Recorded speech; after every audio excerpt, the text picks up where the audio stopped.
শুরু করছে আয়রা গল্পের ২৪তম পর্ব। দেখতে দেখতে আরো একটি মাস কেটে যায়। সারফরাজ জিনের কোনো খবর নেই। খাওয়া দাওয়া ঘুম সব ছেড়ে দিয়েছে আয়রা, শুধু নীরবে কান্না করে আর মনে মনে খুব করে চায় সারফরাজকে একটি বার দেখার জন্য। ঘড়িতে বাজে রাত ১২:১০। ঘরের লাইট অফ করে দিয়ে আয়রা মেঝেতে বসে কাঁদছে। মুহূর্তের মাঝে ঘরটায় খুব সুন্দর একটা ঘ্রাণ চলে আসে। আয়রার কাছে এই ঘ্রাণটা খুব আগে থেকেই পরিচিত। এটা সারফরাজ জিনের শরীরে মিষ্টি গন্ধ। আয়রা এই গন্ধটা এতদিন খুব মিস করেছে। মুহূর্তের মাঝে আয়রা তাকিয়ে দেখে তার হাতের সাদা সুতোটি লাল হয়ে গেছে। আয়রা বুঝতে পারে অপেক্ষার প্রহর শেষ করে তার সারফরাজ জিন চলে এসেছে। মুহূর্তেই চোখের সামনে সারফরাজ জিন হাজির। সারফরাজকে দেখে আয়রা হাউমাউ করে কাঁদতে থাকে আর বলতে থাকে, আপনি এতদিন পর কেন এসেছেন? দেখতে এসেছেন কি আপনার অপেক্ষা করতে করতে আমি মরে গিয়েছি কিনা? সারফরাজ কিছুই বলে না, এক ধ্যানে তাকিয়ে আছে আয়রার দিকে। তার মুখে এক মিষ্টি হাসি। আয়রা কিছুটা অভিমান করে বলে, আচ্ছা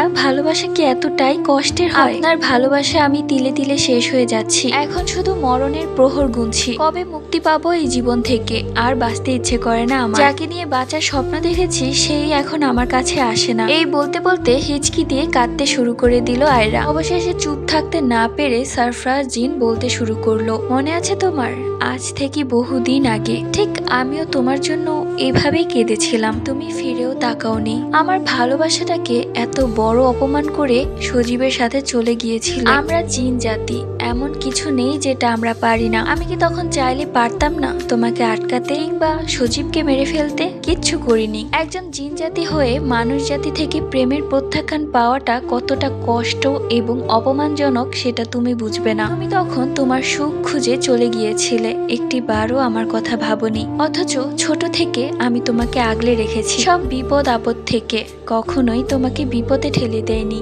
এমনকি সেই রাতে সজীব এবং সজীবের মা তোমাকে মারতে এসেছিল। ভাগ্য ভালো ছিল যে আমার এক বন্ধু জিনকে তোমার কাছে পাঠিয়েছিলাম, এইটা দেখতে যে তুমি ঠিক আছো কিনা, কেননা আমার মনটা খুবই ডাকছিল। কিন্তু ও এসে যখন আমাকে বলল সজীবের মা এবং সজীব তোমাকে মারার পরিকল্পনা করছে, তখন আমি গিয়ে তোমাকে বাঁচাই, নয়তো আজকে তুমি এই দুনিয়ার আলো দেখতে পেতে না। এই সমস্ত কথা শুনে আয়রা প্রচন্ড অবাক হয়ে যায়। সারফরাজ আরো বলে, আমি সেই দিনই প্রতিজ্ঞা করেছিলাম যেই দিন তুমি বুঝবে আসল ভালোবাসার মূল্য কতটুকু, সেই দিন আমি তোমার কাছে আসবো। আজ আমি তোমার কাছে এসেছি, কেননা আজ তুমি আমার ভালোবাসার মর্ম বুঝেছো। আয়রার হিচকি বন্ধ হয়ে গেছে, সব অভিমান চলে গেছে, শুধু নীরবে কাঁদছে, কোনো শব্দ নেই, চোখ দিয়ে টপ টপ পানি পড়েই যাচ্ছে আর এক দৃষ্টিতে সারফরাজের মুখের দিকে তাকিয়ে আছে। সারফরাজ আয়রার দিকে একবার তাকিয়ে আবারও চোখ সরিয়ে নিয়ে বলল, আমার অপেক্ষা আর করো না। পরবর্তী গল্প।